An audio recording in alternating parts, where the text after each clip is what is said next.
going to die, physically. Well, what happens next? So we're showing you real life stories of people who physically died. May have been a short time, it may have been a longer time, but then their spirit kept going, and they're telling us about their experiences. Now, here's one right now that will move your heart. Dean Braxton checked into the hospital. He was going to have a routine operation, a kidney stone removed. I mean, no big deal. It's a kidney stone. Doctors do that thousands and thousands of times. But then Dean woke up in a place that only could be described as, quote, out of this world. And Dean wanted to stay there. Instead, he came back to tell us all that heaven is real. I couldn't catch my breath.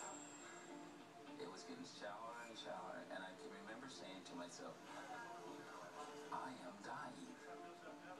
And then his pressure dropped. And I looked at the doctor and I said, what's wrong with him? His heart stopped.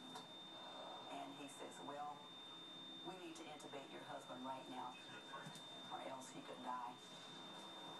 And then we started doing the chest compressions. Dean Braxton's system was shutting down. It started as a routine procedure to remove a kidney stone. Now he was dying.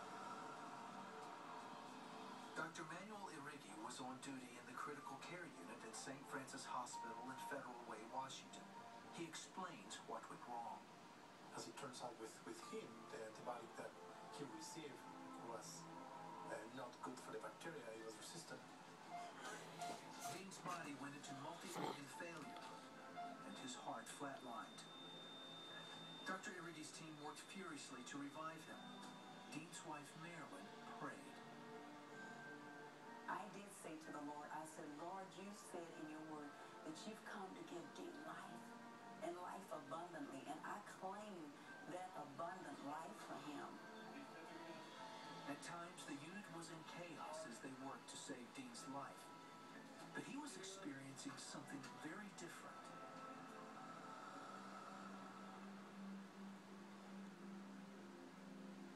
I wasn't afraid. It was like, I'm going home. Dean believes he went to heaven. When I first entered in, it was just bright. It wasn't so much what I saw as much as what I experienced. The first thing I perceived was, everything is right. There's nothing wrong here. And I said, it's past peace. You know, there's a scripture in the Bible, in Philippians, the 4th chapter, that says, peace past understanding. That's what's going on there. It's landscape, but more, because everything's alive. Nothing's dead. I don't mean just live like grass. I mean, it's intelligent, it can move, you know, it thinks. And someone says, well, that's way out there. It was way out there for me. You know, I'll tell you the truth.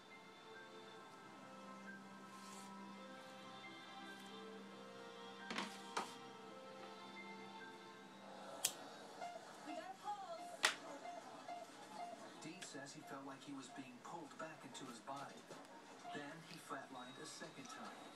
Again, he was in heaven. This time, he saw Jesus.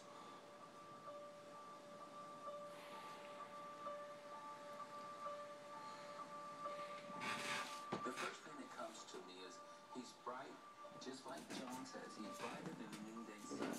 And the next phrase I say, I wish people could grab me, is this one. And we could look at him. And what you're looking at is not so much the physical part of it. You're really experiencing the love he has for you. And I tell people it's like he only loves you and no one else. I saw him communicating to angels.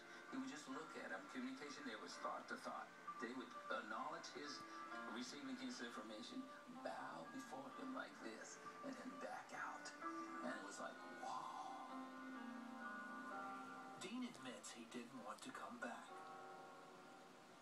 And I'll tell you the truth, I was happy.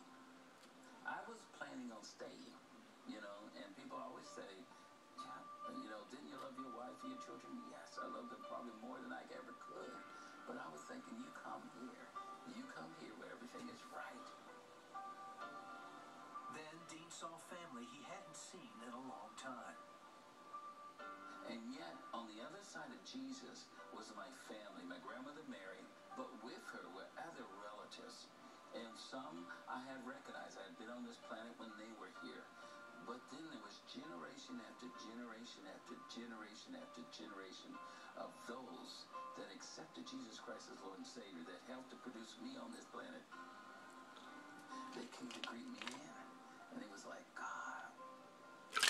While Dean was in heaven, Marilyn continued asking God for a miracle.